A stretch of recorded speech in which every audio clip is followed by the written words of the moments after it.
Good morning to all. We have seen in previous lecture diagram of load bearing structure and frame structure, difference between load bearing structure and frame structure. So today I will explain all the differences of between load bearing structure and frame structure. कल हमने ये दोनों भी diagram देखा था load bearing structure का and ये frame structure का ये section of wall footing frame structure. कल मैंने ये भी बताया था कि मैं एक और चीज डिस्कस करने की रह गई है, section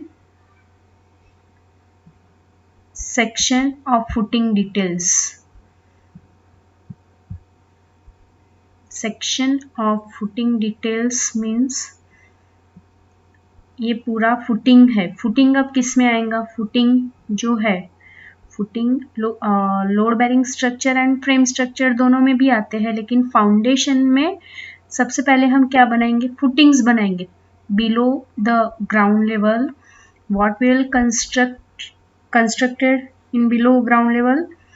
first of all footings for column. ठीक है, कॉलम अगर बनाने हैं और पिलर अगर बनाने हैं लोड बेरिंग स्ट्रक्चर में, तो भी सबसे पहले क्या बनाना पड़ेगा? फाउंडेशन बनाना पड़ेगा, that is called a footing. अभी ओके, फुटिंग के लिए यहाँ पर फुटिंग्स, ये पूरा फुटिंग का सेक्शन है, ये सेक्शन एंड ये plan.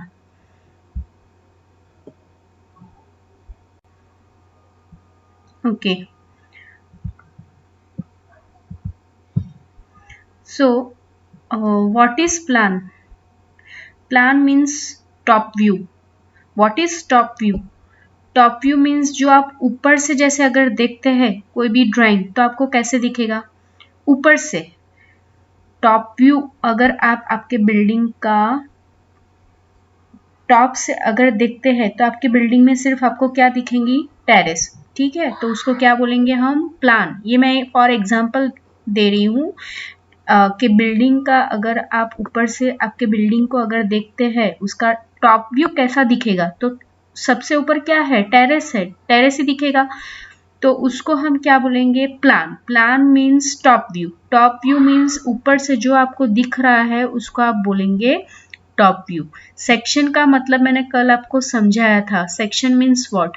Detailings of any structure. ठीक है, डिटेलिंग अगर निकालनी है फॉर एनी स्ट्रक्चर के लिए, तो बिल्डिंग को हम कट कर रहे हैं, लॉन्जिट्यूडनल कट करके जो भी हम ड्रॉ करेंगे उसको हम क्या बोलेंगे?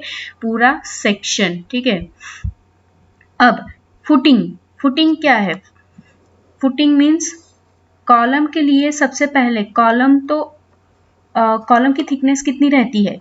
कॉलम की थिकनेस, कॉलम का जो साइज है, साइज ऑफ कॉलम कितने क्या साइज रहती है जनरली? 0.3 मीटर बाय 0.3 मीटर और 0.23 मीटर बाय 0.23 मीटर। ओके, ये मैं स्क्वायर कॉलम के डायमेंशन आपको बता रही हूँ। रेक्टेंगुलर डायमेंशन भी रहते हैं, मतलब रेक्टेंगुलर शेप के भी कॉलम रहते हैं, सर्कुलर शेप में भी रहते हैं कॉलम। ठीक है, मैं यहाँ पे आपको बता रही हूँ स्क्वायर के डायमेंशन, जो कि 0.23 बाय 0.23 मीटर रहते हैं, ये स्टैंडर्ड डायमेंशन है।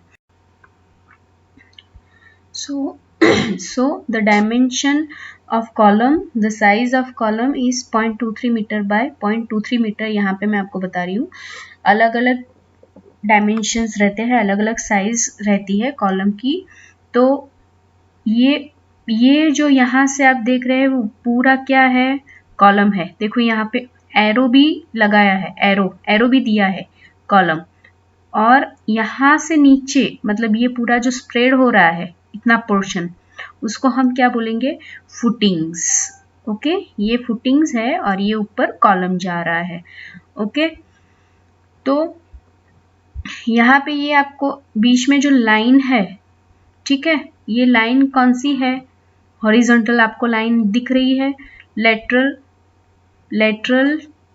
टाइज, उसको हम क्या बोलेंगे, ये मैंने कल आपको बताया था, मेन बार्स क्या है, लेटरल टाइज क्या है, पूरे स्टील के स्टायरअप है, ये स्टील के स्टायरअप जिसको हम बोलते हैं स्टील के सरिये, ठीक है ना, वो बीच में जो रिंग आती है, आपने अगर कहीं पर देखा होगा कंस्ट्रक्शन, जहां पर भी कंस्ट्रक्शन की साइट चल रही है तो वहां पे अगर कॉलम कास्ट करते हुए देखा होगा या बीम कास्ट करते हुए देखा होगा तो क्या रहता है, जनरली कॉलम कैसा रहता है, बीम कैसे रहता है, स्टील के सरिये रहते हैं वर्टिकली और हॉरिजॉन्टली, और उसके बीच में रिंग रहती है, तो उसको, वो रिंग को हम क्या बोलेंगे, ये रही वो रिंग, वो रिंग को हम बोलेंगे टाइज, लेटरल टाइज। और ये जो है मेन बार्स, उसको हम क्या बोलेंगे, स्टील के बार्स, स्टील बार्स, ओके। तो ये पूरा फुटिंग्स में क्या क्या आ जाएगा, स्टील प्लस कंक्रीट, ये भी स्टील है यहाँ पे स्टील, और यहाँ पर क्या आ जाएगा, पूरा कंक्रीट। तो ये पूरा फुटिंग का मैंने सेक्शन दिखाया, सेक्शन है ये डायग्राम में, और ये प्लान है, प्लान में ये क्या जनरेट कर रहा है, प्लान में ये क्या जनरेट कर रहा है, कॉलम की साइज, डायमेंशन ऑफ कॉलम। तो ये विड्थ है कॉलम का 0.23 मीटर एंड ये लेंथ है। प्लान में हमेशा लेंथ एंड विड्थ दिखता है, टॉप व्यू में आपको हाइट कभी भी नहीं दिखेंगी, हाइट जो है वो हाइड हो जाती है, ठीक है, हाइट एंड डेप्थ आपको नहीं दिखता है टॉप व्यू में, प्लान में, प्लान में आपको क्या दिखेगा, विड्थ एंड लेंथ। तो विड्थ कितनी है कॉलम की, 0.23 मीटर, एंड लेंथ कितनी है particular this column, 0.3 metre, okay. तो this is the rectangular column, और ये क्या है, ये अंदर वाला तो कॉलम है, और ये क्या है, ये है पूरा फुटिंग्स, मतलब ये वाला पूरा फुटिंग्स, यहाँ से आप ऊपर लाइन लेंगे तो उसके प्रोजेक्शन आ जाएंगे ऊपर तक, और ये कॉलम के प्रोजेक्शन, बराबर। तो ये कॉलम है एंड ये पूरा फुटिंग है। ऊपर से अगर आप ये पूरा कॉलम फुटिंग्स देखते हैं तो आपको क्या दिखेगा, कॉलम एंड आजू बाजू पूरा फुटिंग्स दिखेगा, ओके। तो फुटिंग की विड्थ कितनी है, 1 मीटर, एंड लेंथ कितनी है, 1.2 मीटर, ओके। तो ये पूरा क्या है, section of footing details, okay.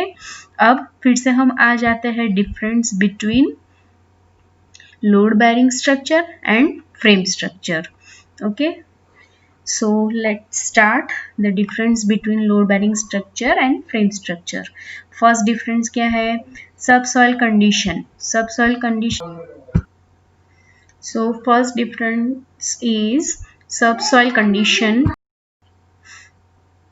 subsoil condition suitable only when hard strata are available at shallow depth, and in frame structure subsoil conditions suitable for any type of soil. ये point already मैंने आपके साथ discuss किया हुआ है, hard strata are available at shallow depth, shallow depth में अगर hard strata available है जहां पर भी, तो वहीं पर हम क्या कर सकते हैं, लोड बेरिंग स्ट्रक्चर का पूरा स्ट्रक्चर बना पाएंगे। और फ्रेम स्ट्रक्चर में सबसॉइल कंडीशंस क्या है, कोई भी टाइप की जो सॉइल है उसमें हम पूरा फ्रेम स्ट्रक्चर बना सकते हैं। Thickness of walls, load bearing structure में मोर एंड इसमें है लेस, लेस एंड मोर का मतलब क्या है, थिकनेस ऑफ वॉल्स मैंने आपको बताया था, लोड बेरिंग स्ट्रक्चर का थिकनेस, थिकनेस ऑफ वॉल कितना रखना पड़ेगा, minimum 0.3 metre, and in frame structure minimum 0.23 metre, 23 metre का थिकनेस रहता है वॉल का in frame structure, and in load bearing structure 0.3 metre is minimum, okay. Next point है floor area less, इसमें floor area more, मोर।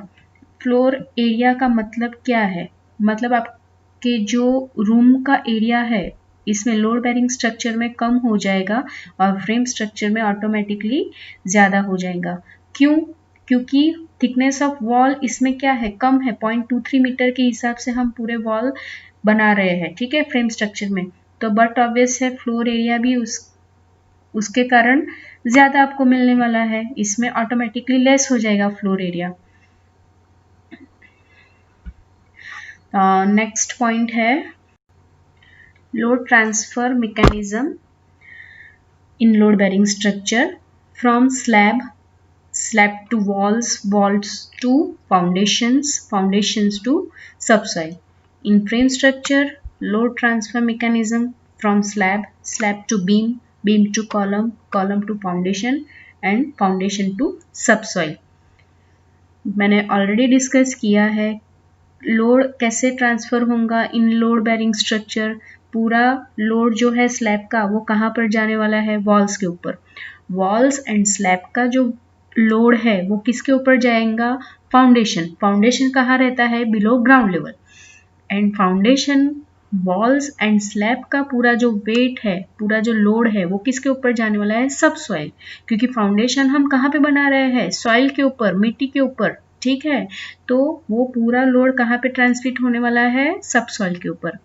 लेकिन इन frame structure slab का wait पूरा beam पे जाएगा, स्लैब एंड बीम का वेट पूरा कॉलम पे जाएगा, स्लैब, बीम एंड कॉलम का जो वेट है वो पूरा फाउंडेशन के ऊपर ट्रांसफर होगा। Slab, beam, column and foundation का पूरा वेट, पूरा जो लोड है वो सब साइड पे ट्रांसफर हो जाएगा। ओके, नेक्स्ट पॉइंट क्या है, numbers of storage. Number of storage का मतलब नंबर ऑफ फ्लोर्स, ठीक है। लोड बेरिंग स्ट्रक्चर में आप 3 to 4 स्टोरे का बिल्डिंग बना सकते हैं, उससे ज़्यादा नहीं बना पाएंगे, नहीं तो पूरा बिल्डिंग जो है वो कहाँ पे बैठ जाएगा, पूरा सब सॉइल में ही अंदर की तरफ बैठ जाएगा, इतना लोड नहीं ले पाता load bearing structure.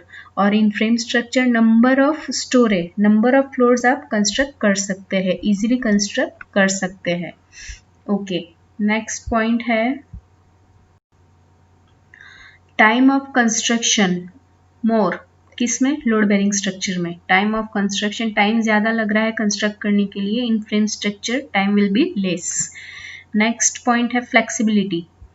Flexibility no scope, in frame structure flexibility possible.